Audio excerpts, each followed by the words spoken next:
ಶ್ರೀ ಗುರುಭ್ಯೋ ನಮಃ. ಹರಿ ಓಂ. ಎಲ್ರಿಗೂ ನಮಸ್ಕಾರ. ಭಾಗವತ ಕಥಾಧಾರೆಯಲ್ಲಿ ಹೀಗೆ ಶ್ರೀಕೃಷ್ಣನ ಒಂದೊಂದು ಏನು ಮಹಿಮೆಯೂ ಕೂಡ ಪ್ರಕಟವಾಗ್ತಾ ಇದೆ. ಮುಂದೆ ಗ್ರೀಷ್ಮ ಋತು ಬರುತ್ತೆ, ಬಿರು ಬಿಸಿಲು, ಸುಡ್ತಕ್ಕಂತಹ ಶೆಖೆ. ಆದರೆ ಬೃಂದಾವನದಲ್ಲಿ ಶ್ರೀಕೃಷ್ಣನ ಸಾನ್ನಿಧ್ಯ ಇದ್ದಿದ್ದರಿಂದ ಯಾವಾಗಲೂ ಒಂದೇ ರೀತಿಯ ತಂಪಾದ ಹವೆ, ಅಲ್ಲಿ ಎಲ್ಲವಾಗಲೂ ವಸಂತ ಕಾಲವೇ ಆಗಿರ್ತಿತ್ತು. ಒಂದು ದಿವಸ ಕೃಷ್ಣ ಬಲರಾಮರು ತಮ್ಮವ್ರ ಜೊತೆ ತಮ್ಮ ಒಂದು ಗೋವುಗಳನ್ನ ಮೇಯ್ಸಕ್ಕೆ ಅಂತ ಯಮುನಾ ತೀರಕ್ಕೆ ಹೋಗ್ತಾರೆ. ಅವುಗಳನ್ನ ಮೇಯಕ್ಕೆ ಬಿಟ್ಬಿಟ್ಟು ತಾವು ಆಟ ಆಡೋಕ್ಕೆ ಶುರು ಮಾಡ್ತಾರೆ. ಅಂದಿನ ಆಟ ಏನಪ್ಪ ಅಂತಂದರೆ ಕುದುರೆ ಚೆಂಡು ಅಂದರೆ ಕೃಷ್ಣ ಒಂದು ಕಡೆ, ಬಲರಾಮ ಮತ್ತೊಂದು ಕಡೆ ನಾಯಕರಾಗಿರ್ತಕ್ಕಂಥದ್ದು. ಕುಂಭಫಲ, ಬಿಲ್ಪತ್ರೆ ಕಾಯಿಗಳ ಆಟ. ಸೋತುವರು ಗೆದ್ದವರನ್ನು ಬೆನ್ನ ಮೇಲೆ ಹೊತ್ಕೊಂಡು ಒಂದು ನಿಗದಿತ ದೂರದವರೆಗೆ ಓಡಬೇಕು. ಇದು ಆಟದ ನಿಯಮ ಆಗಿತ್ತು. ಸರಿ, ಆಟ ಶುರುವಾಗುತ್ತೆ. ಈ ಮಧ್ಯೆ ಪ್ರಲಂಬಾಸುರ ಅಂತಕ್ಕಂಥ ರಾಕ್ಷಸ ಕೃಷ್ಣನನ್ನು ಕೊಲ್ಲಕ್ಕೆ ಗೋಪಾಲಕನ ವೇಷದಲ್ಲಿ ಸೇರ್ಕೊಂಡ್ಬಿಟ್ಟಿರ್ತಾನೆ, ಕೃಷ್ಣನ ಕೊಲ್ಲಬೇಕು ಅಂತ. ಸೊ ಈ ಕೃಷ್ಣನ ಕೊಲ್ಲಬೇಕು ಅಂದರೆ ಅವನು ಯಾವ ಗುಂಪಲ್ಲಿರಬೇಕು? ಬಲರಾಮನ ಗುಂಪಿನಲ್ಲಿರ್ಬೇಕು ತಾನೆ. ಆದರೆ ಕೃಷ್ಣ ಅಂದರೆ ಅವನಿಗೆ ಭಯ. ಯಾಕೆ? ತುಂಬ ಜನ ರಾಕ್ಷಸರನ್ನೆಲ್ಲ ಹಿಂದೆ ಕೃಷ್ಣ ಕೊಂದಾಕಿರೋದು ಅವನಿಗೆ ಗೊತ್ತಿತ್ತಲ್ಲ. ಆದ್ದರಿಂದ ಕಡೇಗಳಿಗೆ ಅವನು ಬಲರಾಮನ ಗುಂಪಿನಲ್ಲಿ ಸೇರ್ಕೊಳ್ಳೋದನ್ನು ಬಿಟ್ಬಿಟ್ಟು ಕೃಷ್ಣನ ಗುಂಪಿನಲ್ಲೇ ಸೇರ್ಕೊಂಡ್ಬಿಟ್ಟಿದ್ದ. ಆಟ ಏನು ಚೆನ್ನಾಗಿ ನಡೀತಾ ಇದೆ, ಬಿರುಸದಲ್ಲಿ ಸಾಕ್ತಾ ಇತ್ತು. ಕೊನೆಯಲ್ಲಿ ಮೊದಲ ಸುತ್ತಿನಲ್ಲಿ ಕೃಷ್ಣನ ಗುಂಪು ಸೋತು ಹೋಯಿತು. ನಿಯಮದ ಪ್ರಕಾರ ಕೃಷ್ಣನ ಗುಂಪಿನ ಒಬ್ಬ ಬಲರಾಮನ ಗುಂಪಿನಿಂದ ಒಬ್ಬರನ್ನು ಹೊತ್ಕೊಂಡು ಅಲ್ಲಿವರೆಗೆ ಓಡಬೇಕು. ಸರಿ, ಪ್ರಲಂಬಾಸುರ ಏನು ಮಾಡ್ತಾನೆ? ಗೊಲ್ಲ ಬಾಲಕರ ಗುಂಪಿನಲ್ಲಿ ಸೇರಿಕೊಳ್ತಾನೆ. ಸೇರಿಕೊಂಡು ಆ ಸಮಯದಿಂದನೂ ಕೃಷ್ಣ ಅವನ ಮೇಲೆ ಒಂದು ಕಣ್ಣಿಟ್ಟಿದ್ದ. ಅವನಿಗೆ ಕೃಷ್ಣಂಗೆ ಗೊತ್ತಲ್ಲ, ಅವನ ಮೇಲೆ ಒಂದು ಕಣ್ಣಿಟ್ಟಿದ್ದ. ಯಾಕೆಂದರೆ ಇವನು ನಮ್ಮೂರಿನವನಲ್ಲ, ತಮ್ಮ ಪರಿಚಯದವನು ಅಲ್ಲ, ಗುರುತು ಪರಿಚಯ ಇಲ್ಲದ ಇವನು ಯಾಕೆ ನಮ್ಮ ಜೊತೆ ಇದ್ದಾನೆ ಅಂತ ಅವನಿಗೆ ಗೊತ್ತಾಗೋಯ್ತು. ಸೂಕ್ಷ್ಮವಾಗಿ ಗಮನಿಸ್ತಾನೆ. ಅವನಲ್ಲಿ ರಾಕ್ಷಸ ಗುಣಗಳಿದ್ದಿದ್ದು, ಲಕ್ಷಣಗಳಿದ್ದಿದ್ದು ಕಾಣಿಸ್ತು ಅವನಿಗೆ. ಇದು ರಾಕ್ಷಸನ ಹುನ್ನಾರ ಅಂತಲೂ ಅರ್ಥ ಆಯಿತು ಅವನಿಗೆ. ಆಗ ಏನು ಮಾಡ್ತಾನೆ ಅಂದರೆ, ಆಟದಲ್ಲಿ ಬಲರಾಮನ ಗುಂಪು ಸೋತಿದ್ದರಿಂದ ಏನಾಯಿತು? ಕೃಷ್ಣನ ಗುಂಪಿನ ಈ ಹೊಸಬ ಬಲರಾಮನನ್ನೇ ಹೊತ್ತು ಓಡಬೇಕು ಅಂತ ಅಂದ್ಕೊಂಡಿದ್ದು. ಸರಿ ಅಂತ ಹೇಳಾಯಿತು. ಸರಿ, ಬಲರಾಮ ಇವನು ಬೆನ್ನೇರ್ತಾನೆ. ಈ ಒಬ್ಬ ಇದನ್ನೆಲ್ಲ ಅವನ್ನ ಈ ರಾಕ್ಷಸನ ಬೆನ್ನೇರ್ತಾನೆ. ಇವನು ಓಡೋಕ್ಕೆ ಶುರು ಮಾಡ್ತಾನೆ. ಅಷ್ಟು ದೂರ ಓಡೋಷ್ಟರಲ್ಲಿ ಬಲರಾಮನ ಭಾರ ಜಾಸ್ತಿ ಆಯಿತು ಅನಿಸ್ತು.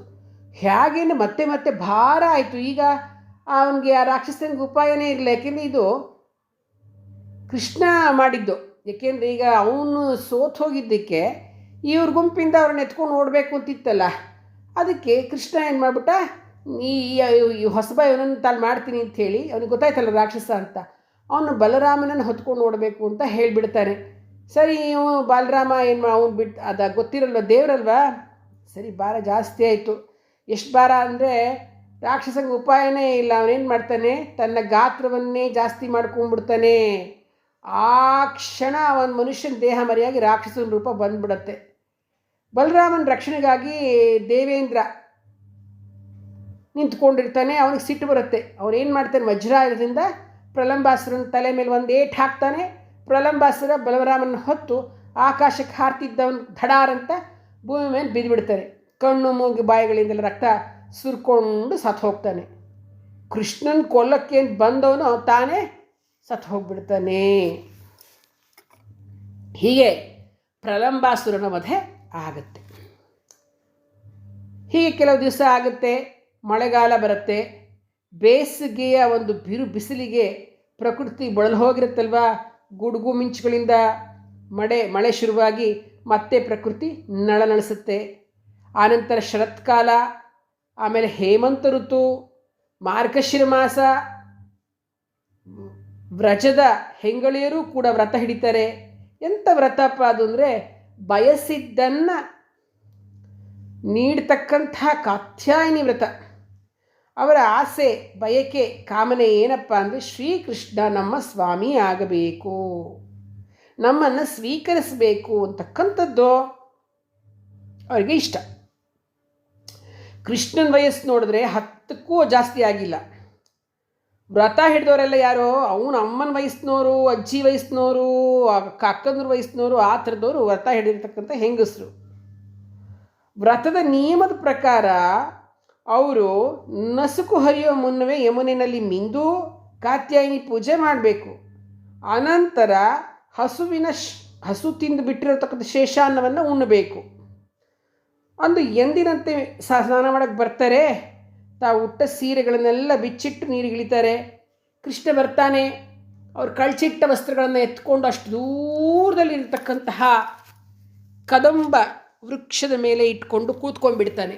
ನಂತರ ಎತ್ತರದ ಧ್ವನಿಯಲ್ಲಿ, ನಿಮ್ಮ ವಸ್ತ್ರಗಳು ಈಗೋ ಇಲ್ಲಿದೆ, ನಿಮಗೆ ಬೇಕು ಅಂದರೆ ಇಲ್ಲಿಗೆ ಬಂದು ತೆಗೆದುಕೊಂಡು ಹೋಗ್ಬೋದು, ಇಷ್ಟಕ್ಕೂ ನೀವು ಈ ವ್ರತ ಮಾಡೋದು ಯಾಕಾಗಿ ಅಂತ ಕೇಳ್ತಾನೆ.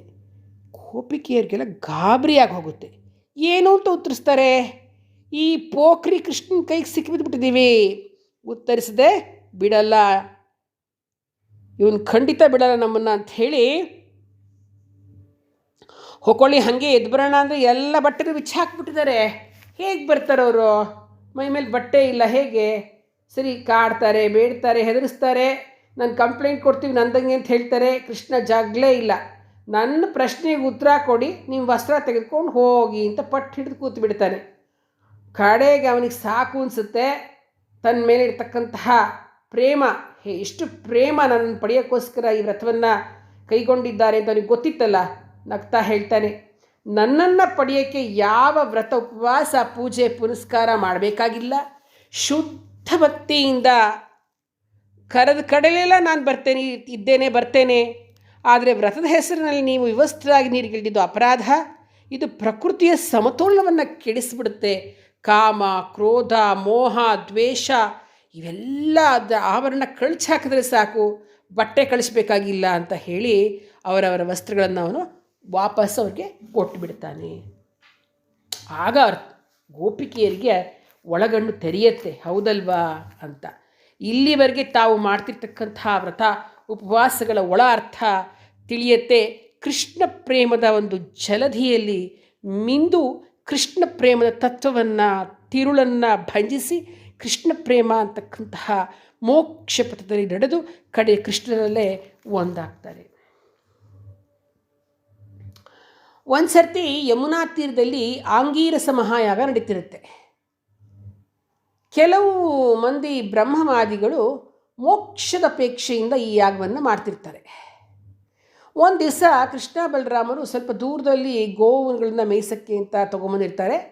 ಉದ್ದೇಶಪೂರ್ವಕವಾಗಿ ಕೃಷ್ಣ ಬುತ್ತಿಯನ್ನು ತಂದಿರಲಿಲ್ಲ ಅವತ್ತು. ಮಧ್ಯಾಹ್ನವಾಗುತ್ತೆ, ಹುಡುಗರ ಹೊಟ್ಟೆ ತಾಳ ಹಾಕಿ ಶುರು ಮಾಡುತ್ತೆ. ಅವರು ಕೃಷ್ಣನ ಹತ್ರ ಬಂದು, ಕೃಷ್ಣ ಹಸಿವು ಅಂತಾರೆ. ಕೃಷ್ಣ ಯೋಚಿಸಿದಂತೆ ನಟಿಸಿ, ಹೌದು ನಾನೂ ಬುತ್ತಿ ತಂದಿಲ್ಲ, ಇರಲಿ, ಇಲ್ಲಿ ಸ್ವಲ್ಪ ದೂರದಲ್ಲಿ ಆಂಗಿರಸ ಯಾಗ ನಡೀತಾ ಇದೆ. ಯಾಗ ಅಂದರೆ ನೈವೇದ್ಯ ಅಂದರೆ ಆಹಾರ, ಸಾಮಾನ್ಯ ಅನ್ನ ಸಾರಲ್ಲ, ನಾನಾ ರೀತಿಯ ಭಕ್ಷ್ಯ, ಭೋಜ್ಯ, ಲೇಹ್ಯ, ಪಾನೀಯ, ಇನ್ನೇನೇನೋ ಇರುತ್ತೆ. ಅವರಲ್ಲಿ ಹೋಗಿ ನಮ್ಮ ಅಣ್ಣ ಹೇಳಿದ್ದಾರೆ ಅಂತ ಹೇಳಿಬಿಟ್ಟು ಸ್ವಲ್ಪ ಆಹಾರ ತನ್ನಿ ಅಂತ ಹುಡುಗರು ಹೋಗಿ ಆಹಾರವನ್ನು ಹೇಳ್ತಾನೆ. ಸರಿ, ಹುಡುಗರೆಲ್ಲ ಹೋಗ್ತಾರೆ, ಆಹಾರ ತೆಗೆದುಕೊಂಡು ಬರೋಕ್ಕೆ ಹೋಗಿ ಕೇಳ್ತಾರೆ, ಹೀಗೆ ಕೊಡಿ ಅಂತ.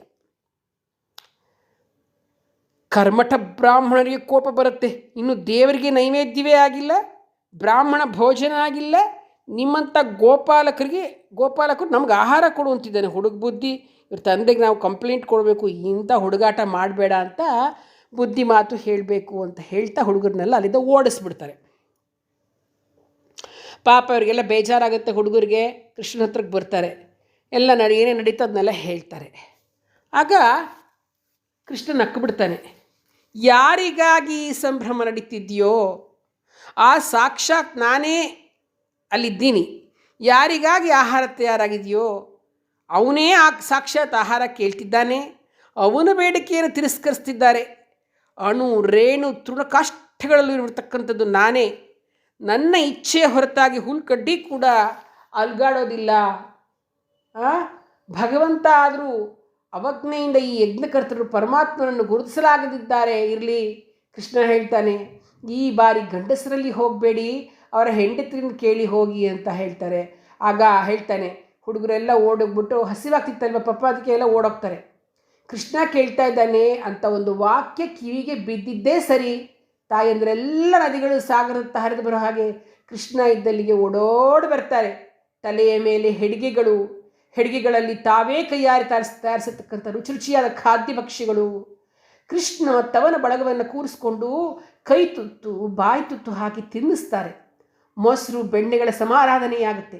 ಇಷ್ಟಾಗುವಾಗ ಇವರು ಗಂಡಂದರು ಅಲ್ಲಿ ಓಡಿ ಬರ್ತಾರೆ. ಅವ್ರಿಗೆ ಅವಾಗ ಪಶ್ಚಾತ್ತಾಪ ಆಗುತ್ತೆ. ಭಗವಂತ, ಈ ಹೆಂಗಸರಿಗಿಂತ ಹೀನರಾಗ್ಬಿಟ್ವಲ್ಲ ನಾವು, ನಿನ್ನ ಸಾಕ್ಷಾತ್ಕಾರಕ್ಕಾಗಿ ನಾವು ಯಜ್ಞಯಾಗ ಮಾಡ್ತಾ ಇದ್ದೀವಿ, ಆದರೆ ನೀನು ಈ ರೂಪದಲ್ಲಿ ನಾಟಕ ಆಡ್ತಾ ಇದೆಯಲ್ಲ ಅಂತ ತಿಳಿಯದೆ ಮೂರ್ಖರಾಗ್ಬಿಟ್ವಲ್ಲ ನಾವು. ಭಗವಂತ, ನಮ್ಮನ್ನು ಕ್ಷಮಿಸ್ಬಿಡು. ಮೂರ್ತಿಯೊಳಗೆ ನಿನ್ನನ್ನು ಕಂಡು ಆಮೇಲೆ ಅದು ಹೊರಗೂ ನಿನ್ನನ್ನು ಕಾಣ್ದೇನೆ ಈ ಯಜ್ಞಗಳ ಗುರಿ ಅಂತ ಈಗ ನಮಗೆ ಗೊತ್ತಾಯಿತು. ಅಂದರೆ ಬರೀ ಮೂರ್ತಿ ಒಳಗಡೆ ಅಷ್ಟೇ, ಹೊರಗೂ ನಿನ್ನನ್ನು ನೋಡಬೇಕಲ್ವಾ ಅನ್ನೋದು ನಮಗೀಗ ಗೊತ್ತಾಯಿತು. ನಮ್ಮನ್ನು ಕಾಪಾಡು, ನಮ್ಮನ್ನು ಉದ್ಧರಿಸು. ಈ ಒಂದು ಅರಿವು ನಮಗೆ ಯಾವತ್ತೂ ಶಾಶ್ವತವಾಗಿರಲಿ, ಮರೆಯಾಗದಿರಲಿ ಅಂತ ಹೇಳ್ತಾ ಕೃಷ್ಣನಿಗೆ ಶರಣಾಗ್ತಾರೆ. ನೋಡಿ, ಎಂಥ ಕೃಷ್ಣ ಪ್ರೇಮ ಗೋಪಿಕೆಯರಲ್ಲಿ ಇತ್ತು ಅಂತಕ್ಕಂಥದ್ದು ಈ ಕಥೆಯಿಂದ ನಮಗೆ ಗೊತ್ತಾಗುತ್ತೆ. ಧನ್ಯವಾದಗಳು.